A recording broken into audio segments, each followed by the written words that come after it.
They called him Cooper, but his real name hardly mattered down there. In the tunnels, names didn't mean much. What mattered was how quietly you could breathe, how steady your hands stayed when the world around you went to black, and every sound felt like it had teeth. He was 21, from a farm town in Missouri, and barely spoke above a whisper even when he was topside. The guys joked he was born underground. Most tunnel rats were small, wiry, and half out of their minds, or at least that's how the others saw them. Cooper wasn't crazy, but he never flinched at the jobs no one wanted. He'd strip down to a pistol, a flashlight the size of a thumb, and a knife, then drop feet first into holes most men wouldn't crawl into for $1 million. Some of the other soldiers said he moved like he belonged down there. Late in '68, near Tay Ninh, his unit found another tunnel entrance hidden beneath a sheet of roots, woven into a thicket. The entrance was barely the width of a helmet. They'd flushed a few before, but this one gave everyone a bad feeling. The scouts said it might connect miles underground. Nobody wanted to go first. Nobody except Cooper. The platoon sergeant, a guy named Harrelson, tried to talk him out of it. Said he could wait for backup, or at least another man to follow a few minutes behind. Cooper just shook his head and said if 2 men went down, neither would have space to fire. He tied a rope around his waist, like always, checked his .45, and slipped into the dark without any ceremony. Harrelson remembered that the last thing Cooper said before disappearing was, "If I tug twice, pull me out. If I tug once, that means give me a minute." Then the rope fed through their hands, inch by inch, until the darkness swallowed the sound of him altogether. The jungle around them went silent, like it was holding its breath too. Underground, the air closed in on him like wet wool. The tunnels were barely shoulder wide, carved from red clay by hands and shovels years before. Coop moved slow, one elbow at a time, pushing his pistol ahead. He could taste the dirt, feel it packing into the folds of his uniform. The flashlight beam caught carvings on the walls, old sandals, burned-out lamps, and once a discarded spoon with a bent handle. He heard water dripping somewhere deep. Rats skittered past his boots. Once in a while, he'd stop and press his ear to the ground. That was a trick he learned in a different tunnel months earlier. If the earth vibrated, it meant someone was moving below or above him. This time, he heard nothing but the distant pulse of his own heartbeat. Back on the surface, the men sat in a circle around the entrance. No jokes, no small talk. They listened for the rope. After 20 minutes, Harrelson said quietly, "He should have tugged by now." One of the privates said maybe he'd gotten turned around. Another said maybe the rope was snagged. Nobody suggested going in after him.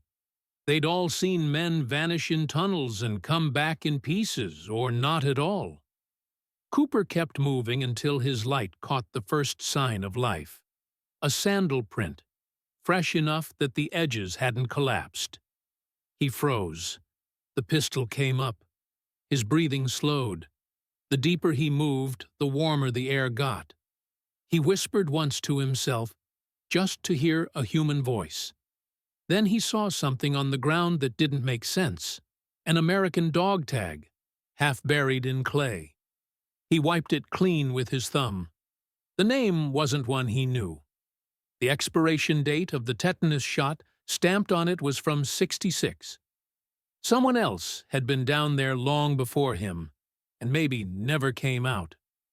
Back up above, 30 minutes had passed. Harrelson finally wrapped the rope around his forearm and gave it a tug. No response. He tried again. Still nothing. The men started arguing about protocol. Should they send another rat? Should they call in engineers? The radio man said command was already stretched thin and probably wouldn't send help for one missing private. Harrelson swore under his breath and kept pulling the rope slowly, afraid of what might come up on the other end. Underground, Cooper reached a fork. One tunnel angled down, the other slightly up. The downward one smelled like smoke, faint but real. He clicked off his flashlight and waited in darkness. Somewhere below, someone coughed. Just once, soft and wet, like they were trying not to make a sound. Coop switched the light back on and took the upward path instead. His gut said the lower one led to a nest, maybe a tunnel system big enough for dozens. He was alone. Alone meant careful. Halfway up the incline, the tunnel bowed out into a low chamber. He had to crouch to enter. Stalactites of roots hung from the ceiling. On the ground sat a crate with a torn French label, probably leftovers from the First Indochina War. Inside were rotten bandages and a rusted metal box. He pried it open with his knife, and inside that was something he didn't expect. An American lighter, a photo of a woman holding a baby, and 3 rounds of .45 ammo that looked cleaner than the air he was breathing. He swapped his spent rounds with the fresh ones, pocketed the lighter, and kept the photo in his hand for a moment. He studied the woman's face, like he was trying to remember a detail that mattered. Then he tucked it into his shirt and crawled deeper into the chamber, looking for another exit. He found one, but it was narrower than the last. He took a breath, exhaled to make himself smaller, and slid in. Above ground, the rope suddenly went slack. Harrelson grabbed it with both hands and pulled, expecting resistance. He got nothing but dirt and the end of the line. Snapped clean. The cut looked too straight to be accidental. Someone whispered, "They found him." Another said, "Maybe he cut it himself." Harrelson didn't answer. He just stared at the frayed fibers and wiped sweat from his palms that had nothing to do with heat. Cooper didn't know the rope was gone. He crawled forward until the tunnel opened into a hidden chamber bigger than the rest. This one had wooden supports and maps pinned to the wall with metal nails hammered into roots. A lantern burned low in the corner, the flame barely flickering. He froze again, pistol lifted. In the shadows, he heard breathing that wasn't his.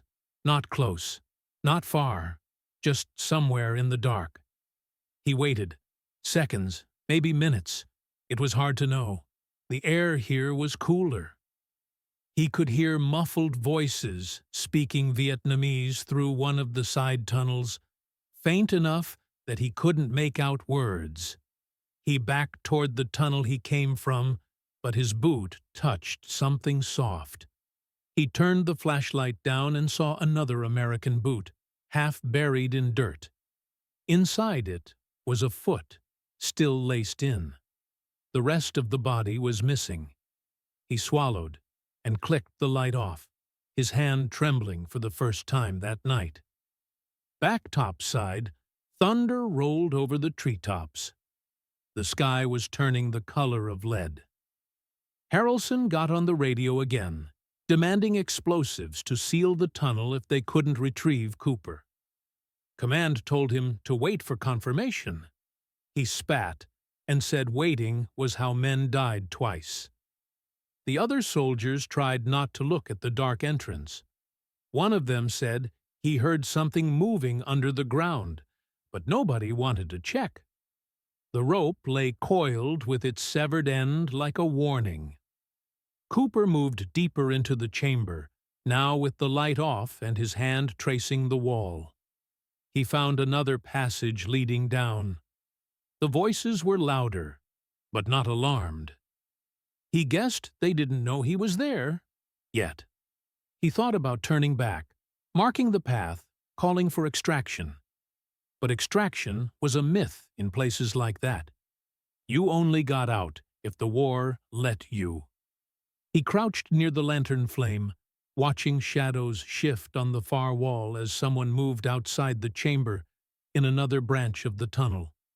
He thought of air, of trees, of rain on metal. He thought of his mother once telling him he was too quiet for his own good. Then he heard a crack, maybe a twig underground, maybe a footstep. He switched the flashlight on and pointed it toward the noise. The beam caught nothing but more darkness. His finger rested on the trigger. The breathing stopped. The silence returned to its full weight. And that was the last anyone ever saw of Cooper. When the engineers finally arrived 2 days later, the tunnel had partially collapsed from monsoon rain. They sent a camera down a line, but it got stuck 20 feet in. They tried clearing debris, but every inch they moved caused another section to crumble. After 12 hours, command ordered them to seal it. They placed charges and blew the entrance shut. Dirt rained down like a curtain closing on a show nobody wanted tickets to. The official report said he was missing in action. No body recovered. No personal effects returned. His mother got a letter. His name went on a list with thousands of others, last seen disappearing into the earth. But the men who were there told a different version years later.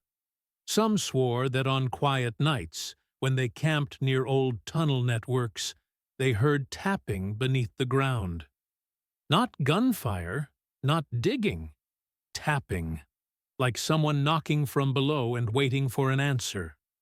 One of the privates, long after he left the service, said he dreamed about that rope snapping. In the dream, it wasn't cut from above. It was pulled from below, steady and careful, like someone wanted to disappear on purpose. And sometimes, when the jungle goes still and the wind presses against the leaves just right, they say the earth remembers him. A whisper through the roots, a breath in the dark, a tunnel rat who crawled too deep into the veins of Vietnam and never came back up. Not because he died, but because the world down there accepted him as one of its own. You can seal the entrance. You can file the report. But some men don't vanish. They simply find a place the rest of us are too afraid to follow. And that's where Cooper stayed.